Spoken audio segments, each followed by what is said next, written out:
Well, hi everybody, welcome to The Firewall. I'm Bill Whittle. You know, liberals and especially the Occupy Wall Street crowd are incensed at the influence of corporations on elections. Conservatives and especially the Tea Party in turn point out that President Barack Obama is poised to spend $1 billion in 2012 on his re-election campaign, to which I reply to both of these concerns, that's chump change. Now, how much money does the government really have in order to buy a vote? Well, let's look at the mechanics of the vote pump. Our federal government spent $3.8 trillion in 2011. Here's where that money we spent came from. Income tax was $956 billion. Corporate income tax was $198 billion. Social Security payroll taxes, $559 billion. Medicare payroll taxes were $187. Unemployment insurance was $52. Other retirement is $8 billion. Excise tax, $74 billion. Estate and gift taxes were $12 billion. Customs duties were $28 billion. Federal Reserve deposits were $80 billion. And miscellaneous, a mere $57 billion. But hang on, what about the rest of this pie chart? Where do we go to get the revenues to fill that in? Well, we don't. We borrow it. This missing slice, this giant sucking black hole, $1,645 billion wide, is debt. It's the annual deficit. We incur this much debt every single year. It's damn near half of what we spend. And that black wedge gets bigger every year and added to all the other black wedges from years past. But that's what we spent in 2011, $3,819 billion. But it's to run the government, right? We all want government, don't we? So let's now see how the great men and women running this great government taxed and spent 57 cents and borrowed and spent 43 cents of every one of those $3.8 trillion. Here we go. Homeland Security was $43 billion. Department of State, $53 billion. Department of Agriculture, $24 billion. Department of Commerce, $9 billion. Department of Education, $73 billion. Energy is $17 billion. Health and Human Services is $84 billion. Housing and Urban Development is $42 billion.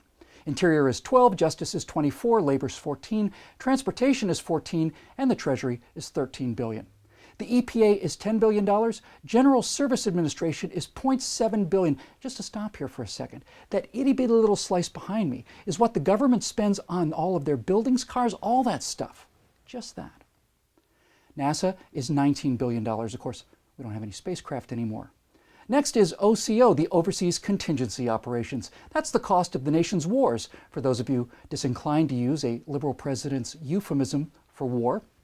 Saving the big boy for last, discretionary defense comes in at $549 billion. And all the other agencies combined add about another $120 billion. So that's discretionary spending. They're huge numbers, but at least that's what a government looks like, right? That's every single aircraft carrier, building, and automobile. That's every park ranger and the park they range in. It's the cost of every congressman and a Capitol building to put them in. It's everything, all of it in that wedge. So what's missing? Well, interest on the federal debt is $207 billion. It's still a big hole, though.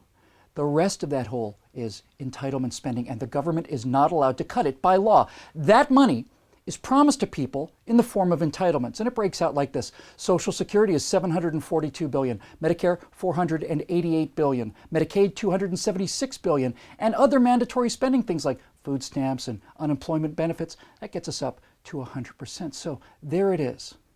In round numbers, to spend $10, our government taxes for $6 and borrows $4. And when they actually spend that $10, $4 buys the actual government and $6 goes to people to buy votes with.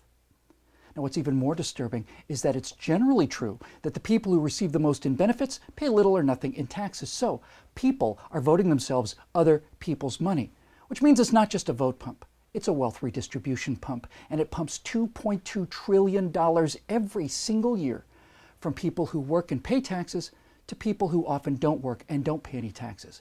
And as long as the benefit receivers can outvote the benefit producers, there will be more and more people taking and fewer people working harder and harder to produce those benefits. And that's exactly what we're seeing today. So, in summary, just two things really to remember.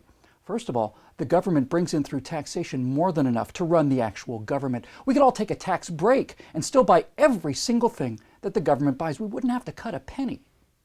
Second, if you cut the cost of the government, the entire government, out of that, we'd still have to borrow billions of dollars every year just to pay the entitlements. So we face a choice.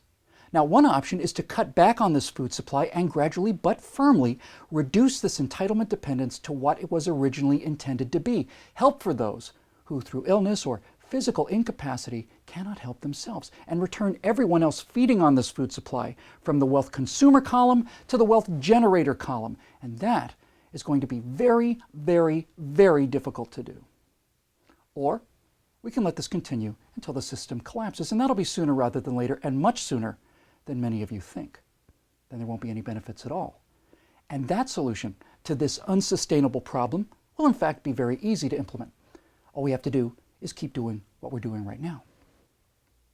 So, Barack Obama doesn't have a mere $1 billion to spend on his re-election. He and all of the other big government statists have $2.2 trillion a year, every year, to spend on their re-election. Obama just has $1 billion to tell you all about it. You know, we need your help getting messages like this one out. Go to declarationentertainment.com and become a citizen producer today. I'm Bill Whittle. We'll see you next time on The Firewall.